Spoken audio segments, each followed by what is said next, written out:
ஏற்கனவே ஜானோ ரங்கசாமி ஒரு பக்கம் இருக்காரு, இன்னொரு பக்கம் பார்த்தா ஆதவ் அர்ஜுனாவும் தாவேகா பக்கம் இருக்காரு. இப்ப பிரசாந்த் கிஷோர் வேற விஜயோட சந்திப்பு. என்னதான் நடக்குது? பீகார்ல பிரசாந்த் கிஷோருக்கு ஃபன் பண்றதே ஆதவ் அர்ஜுனா தான். அதனாலதான் பிரசாந்த் கிஷோரோட கட்சிக்கு ஆதவ் அர்ஜுனா இங்க இருந்து பீகார்ல ஃபன் பண்றாரு. அதனுடைய கைமாறாதான் பிரசாந்த் கிஷோர் தமிழக வெற்றி கழகத்துல ஆதவ் அர்ஜுனா இணைப்பதற்கு விஜய் கிட்ட பேசினதே பிரசாந்த் கிஷோர் தான். இப்போது புதிய அறிமுகம் ஆச்சி ஹோட்டல் சாம்பார் 50 கிராம் ரூபாய் 20 மட்டுமே. இப்படியான ஒரு மேடையை உருவாக்கணும், அதுல விஜய் திருமாவளவன் எல்லாம் கொண்டு வரணும்னு ஆதவ் அர்ஜுனாவுக்கு சொல்லி கொடுத்ததே பிரசாந்த் கிஷோர் தான். பிரசாந்த் கிஷோரோட பிரசாந்த் கிஷோருக்கு இவர் ஃபன் பண்றதுனால பிரசாந்த் கிஷோரோட ஸ்ட்ராட்டஜியை வாங்கிட்டு தான் இவர் தன்னுடைய ஸ்ட்ராட்டஜியை இங்க இம்ப்ளிமெண்ட் பண்ணாரு ஆதவ் அர்ஜுனா. ஒரு பக்கம் தாவேகாக்கு ஒர்க் பண்றதுக்காக பிரசாந்த் கிஷோர் வந்துட்டாரு, இன்னொரு பக்கம் ஆல்ரெடி அதிமுகவுக்கு சைலண்டா பின்னாடில இருந்து பிரசாந்த் கிஷோர் ஒர்க் பண்ணி கொடுத்துட்டு இருக்காரு அப்படின்ற ஒரு தகவல்கள் வந்துட்டு இருக்கு. ஒரு மிக முக்கியமான கட்சியிலையும் ஒரு புதிய கட்சிக்கும் ஒர்க் பண்ணி கொடுத்துட்டு இருக்காங்க அப்படின்னா என்ன சொல்ல வராங்க? பிஜேபி என்ன நினைக்கிறாங்க அப்படின்னா அதிமுகவோட கூட்டணி வச்சு ஆகணும் தமிழ்நாடு 2026 அப்படிங்கிற உறுதியா இருக்கிறாங்க. அப்ப எடப்பாடி பழனிசாமி பிஜேபியோட கூட்டணி செல்வதற்கு இணக்கமா இல்ல, அவர் தொடர்ந்து எதிர்ப்புல இருக்கிறாருன்னா அப்ப எடப்பாடி பழனிசாமி எப்படி கழட்டி விட்டு அந்த கட்சிக்கு இன்னொருத்தரை கொண்டு வரலாம் அப்படிங்கிறதையும் வேலை பார்த்துட்டு இருக்காங்க. பாஜக அதை மறுக்கவே முடியாது.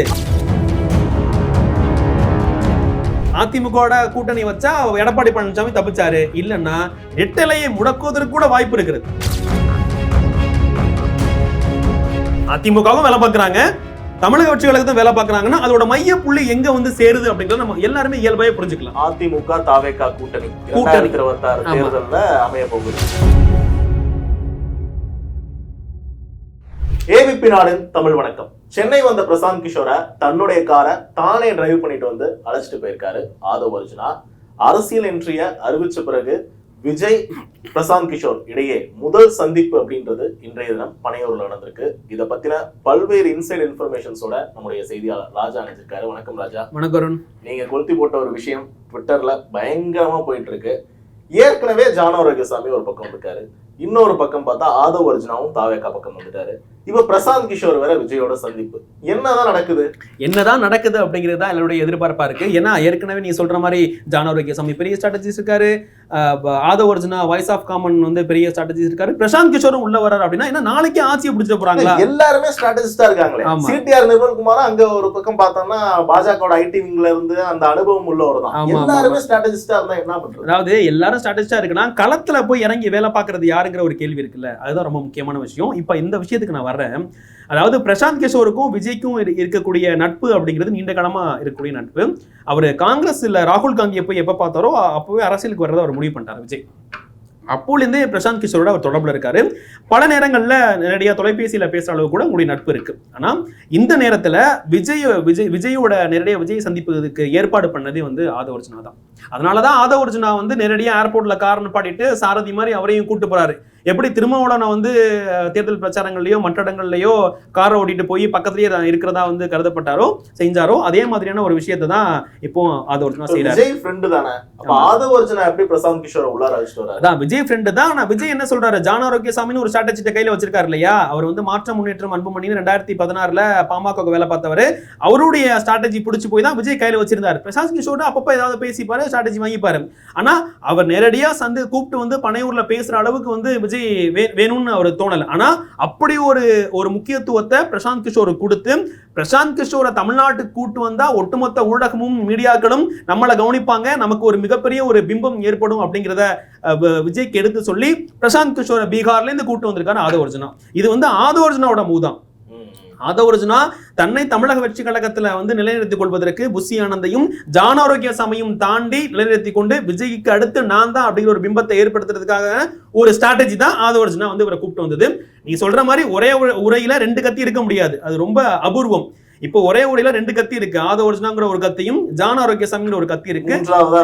மூன்றாவது பிரசாந்த் கிஷோர் இந்த இங்க இருக்கக்கூடிய உரையில வைக்க முடியாது. அவர் பெரிய கத்தி வால், அதனால வைக்க முடியாது. ஜானோ ரங்கசாமியை டம்மி பண்றதுக்கான ஒரு வேலை தான் இது பிரசாந்த் கிஷோரை கொண்டு வந்தது. பிரசாந்த் கிஷோரோட இந்த சந்திப்பு அப்படிங்கிறது கிட்டத்தட்ட ஒரு 1 மணி நேரம் பனையூர்ல நடந்திருக்காரு. இந்த சந்திப்புல என்ன பேசப்பட்டிருக்கு அப்படின்னா, பிரசாந்த் கிஷோர் ஒரு டீமை விஜய்க்கு வேலை பார்க்கறதுக்கு அனுப்புறாரு. அந்த டீமுக்கான ஆபீஸ் வந்து பார்த்துருக்காங்க. குறிப்பா மவுண்ட் ரோட்ல பிரஸ்டீஜ் கட்டடம் இருக்கு. அந்த கட்டடத்துல வாய்ஸ் ஆஃப் காமனுக்கு ஒரு அலுவலகத்தை பார்த்துருக்காங்க. அந்த அலுவலகத்திலேயே பிரசாந்த் டீம் அனுப்பக்கூடிய ஆட்களையும் வச்சு வேலை பார்க்கலாம் அப்படிங்கிற ஒரு ஒப்பந்தத்தை வாய்மொழியா போட்டிருக்காங்க. இப்ப இதுல என்ன சந்தேகம் வருதுன்னா, பிரசாந்த் கிஷோர் வந்து நான் தேர்தல் ஆலோசகரா இருக்க மாட்டேன், நான் வந்து கட்சி ஆரம்பிக்க போறேன், எலெக்ஷனை ஃபேஸ் பண்ண போறேன், பீகார் தான் என்னோட குறிக்கோள் அப்படின்னு சொல்லிட்டு போயிட்டாரு. அப்படின்றப்ப இப்ப அதிமுகவுக்கும் ஒரு பேக் எண்ட்ல பீகார்ல தேர்தலை சந்திக்கிறதுக்கு எல்லா இடங்களையும் தேர்தல் சந்திக்கணும். பணம் வேணுமா? பணம் இருந்தால் தான் தேர்தலை சந்திக்க முடியும். பிரசாந்த் கிஷோர் வந்து ஒரு ஸ்ட்ராட்டஜிஸ்ட் தான். மிஞ்சி போனா வந்து ஒரு இதுக்கு வந்து 100 கோடி 200 கோடின்னு பேசுவார். அதை மட்டுமே வச்சு பீகார்ல ஒரு ஆட்சியை பிடிக்க முடியாது. அவருக்கு இன்னும் பணம் தேவை. அதனால அந்த பணத்தை எப்படி எல்லாம் கொண்டு வரலாம் அப்படிங்கிற ஒரு முயற்சி இருக்காரு. அதனால ஐபாக்ங்கிற நிறுவனத்தை அவர் இயக்கிக்கிட்டே இருக்காரு. பல பிரிவுகளா பிரிச்சிருக்காரு. இப்போ பீகார்ல பிரசாந்த் கிஷோருக்கு ஃபண்ட் பண்றதே ஆதவ் அர்ஜுனா தான். அதனாலதான் பிரசாந்த் கிஷோர் கட்சிக்கு ஆதவ் அர்ஜுனா இங்க இருந்து பீகார்ல ஃபண்ட் பண்றாரு. அதனுடைய கைமாறாதான் பிரசாந்த் கிஷோர் தமிழக வெற்றி கழகத்துல ஆதவ் அர்ஜுனா இணைப்பதற்கு விஜய் கிட்ட பேசினதே பிரசாந்த் கிஷோர் தான். அந்த கூடுதல் பலத்தோட தான் ஆதவ் அர்ஜுனா ஜான் ஆரோக்கியசாமியையும் புஷி ஆனந்தையும்லாம் கடந்து உள்ள போறாரு. போன உடனே அவருக்கு என்ன பொறுப்பு கொடுக்குறாங்க? தேர்தல் பிரிவு பொதுச் செயலாளர் அப்படிங்கிற பொறுப்பை கொடுக்குறாங்க. அப்போ ரொம்ப முக்கியமான பொறுப்பு அவர் வாங்கிட்டு உள்ள போறதுக்கு காரணம் பிரசாந்த் கிஷோர் தான். சோ அந்த பிரசாந்த் கிஷோரை மீண்டும் இங்க கொண்டு வந்து விஜயோட நேரடியாக பேச வைத்து அவர் டீமையும் இங்க இறக்கி தமிழ்நாட்டுல வேலை பார்த்தோம் அப்படின்னா எளிதா ஆட்சியை பிடிச்சிருவோம் அப்படின்னு ஒரு பிம்பத்தை கட்டமைக்கிறாரு. இல்ல இப்ப இதுல ஹோலா என்ன கேள்வி வருதுன்னா, விஜய் கிட்ட பிரசாந்த் கிஷோர் தான் ஆதவ் அர்ஜுனாவே எடுத்துட்டு போனாரு அப்படின்றீங்க. பட் இந்த விஜய் ஆதவ் அர்ஜுனாவுடைய அந்த இன்ட்ரோடக்ஷனுக்கு வந்து அடித்தளமா இருந்தது அந்த விகடன் மேடை தான். அந்த விகடன் இப்படியான ஒரு மேடையை உருவாக்கணும், அதுல விஜய் திருமாவளவன் எல்லாம் கொண்டு வரணும்னு ஆதவ் அர்ஜுனாவுக்கு சொல்லி கொடுத்ததே பிரசாந்த் கிஷோர் தான். பிரசாந்த் கிஷோரோட பிரசாந்த் கிஷோருக்கு இவர் ஃபண்ட் பண்றதுனால பிரசாந்த் கிஷோரோட ஸ்ட்ராட்டஜியை வாங்கிட்டு தான் இவர் தன்னுடைய ஸ்ட்ராட்டஜியை இங்க இம்ப்ளிமெண்ட் பண்ணாரு ஆதவ் அர்ஜுனா.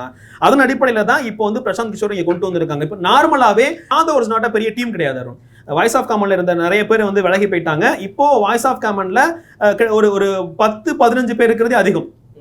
அதனால புது ஆட்களை அவர் வந்து ரெக்ரூட் பண்ணிட்டு இருக்காரு ஆதவ் அர்ஜுனா. அதே நேரத்துல பிரசாந்த் கிஷோரோட டீமும் இங்க வருது அப்படின்னா அந்த டீமை லீட் பண்ணக்கூடிய ஒரு தலைமையாக தமிழ்நாட்டுல ஆதவ் அர்ஜுனா இருப்பார். இப்போ பிரசாந்த் கிஷோரோட டீம் வந்து டாவேகாக்கு ஒர்க் பண்ணி கொடுத்தாலும் அதை வந்து ஆதவ் அர்ஜுனா தான் லீட் பண்ணுவார். ஏன்னா பிரசாந்த் கிஷோர் பீகார்ல வந்து தேர்தலை எதிர்கொள்ள தயாராயிட்டாரு. அதனால அவர் நேரடியா வந்து களத்துல இங்க இருக்க மாட்டாரு.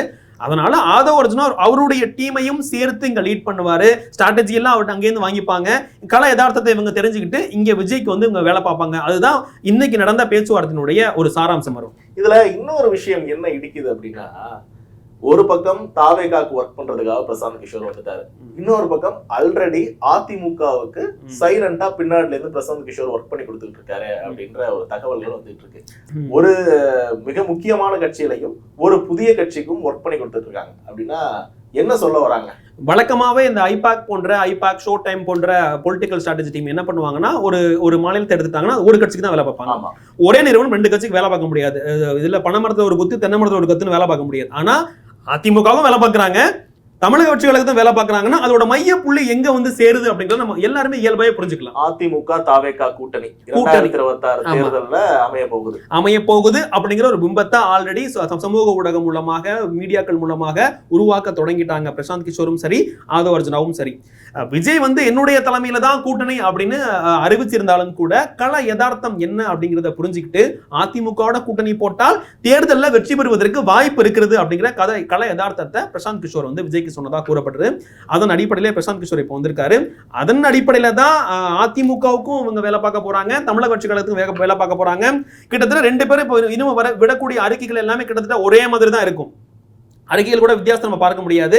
இதன் பிறகு பிரசாந்த் கிஷோரோட வியூகத்தின் அடிப்படையில உறுப்பினர் சேர்க்கை அப்படிங்கிறது ரொம்ப தீவிரமா இருக்கும். அதுக்கப்புறம் வந்து பொதுக்கூட்டம் ஒன்று நடக்கும். அதுக்கப்புறம் தமிழகம் முழுவதும் விஜய் சுற்றுப்பயணம் போவார் அப்படிங்கிற அறிவிப்பு வரும். அதே மாதிரி இந்த பக்கம் எடப்பாடி பழனிசாமி 234 தொகுதிகளையும் சுற்றுப்பயணம் போவார் அப்படிங்கிற அறிவிப்பு ஏற்கனவே வந்தாலும் அது தள்ளிப்படப்பட்டுருச்சு. மீண்டும் அந்த அறிவிப்பு வரும். ஸோ இதெல்லாம் கூட்டி கழிச்சு பார்த்தோம் அப்படின்னா அண்ணாமலை சொல்ற மாதிரி என் கணக்கு என்னன்னா அதிமுகவும் தமிழக வெற்றி கழகமும் கூட்டணி போட போறாங்க அப்படிங்கிறது கிட்டத்தட்ட உறுதியாயிட்டு அதற்கான வேலைகள் மறைமுகமா நடந்துகிட்டு இருக்கு அப்படிங்கிறத யாருமே மறுக்க முடியாது. சொல்ல முடியாது. தொகுதிகளில் சுற்றுப்பயணம் மேற்கொள்றப்ப இந்த சைடு விஜய் கிராஸ் ஆகிறப்ப அந்த சைடு எடப்பாடி பழனிசாமி கிராஸ் ஆகி ஒரு அரசியல் ரீதியான ஒரு இதை வந்து பரிமாறிக்கிட்டோம். நிச்சயமா ஆச்சரியப்படுறதுக்கு இல்ல. ஏன்னா அரசியல்ல எப்ப வேணாலும் எது வேணாலும் நடக்கும்.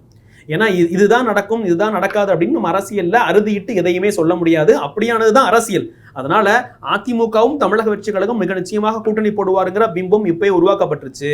ஆனால் அப்படியான ஒரு கூட்டணி உண்மையிலேயே வாய்க்குமா, நடக்குமா அப்படிங்கிறது மிகப்பெரிய கேள்விக்குறிதான். இதுல இன்னொரு விஷயம் என்ன சொல்றாங்கன்னா, எடப்பாடி பழனிசாமி அவர்கள் அதிமுகவின் பொதுச் செயலாளர் அவர்களின் மகன் மிதுன் வந்து ரொம்ப நெருங்கிய நண்பர் ஆதவ் அர்ஜுனாக்கு.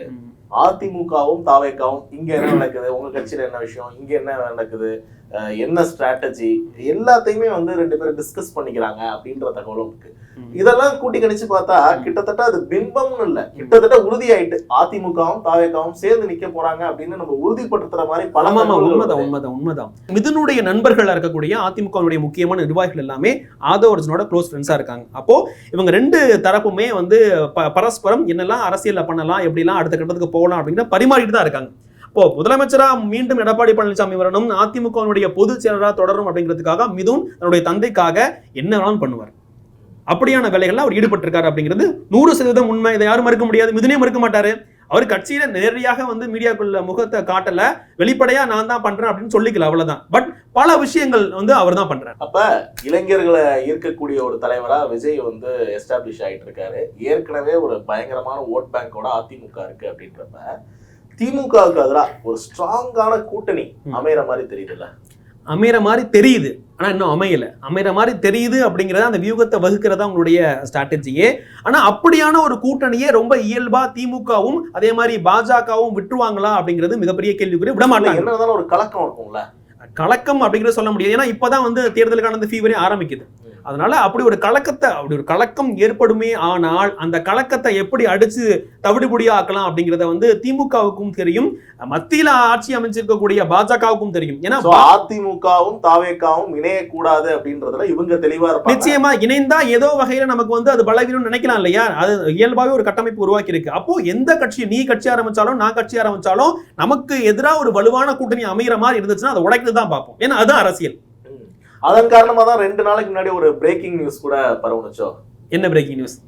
அதாவது விஜய் தலைமையில தான் கூட்டணி அமையும் அப்படின்ற ஒரு தவறான. ஆமா, அதாவது தமிழக வெற்றி கழகம் அப்படிங்கிற பேர்ல நிறைய பேர் ட்விட்டர் ஐடி வச்சிருக்காங்க, ப்ளூடிக் வாங்கி வச்சிருக்காங்க. தமிழக வெற்றி கழகம் நியூஸ், தமிழக வெற்றி கழகம் அப்டேட்டு, தமிழக வெற்றி கழகம் வந்து அபிஷியல், இந்த மாதிரி நிறைய வாங்கி வச்சிருக்காங்க. அவங்கெல்லாம் யாருன்னா மற்ற கட்சிகளினுடைய ஒரு ஃபேக் ஐடியா அதை உருவாக்கி வச்சிருக்காங்க.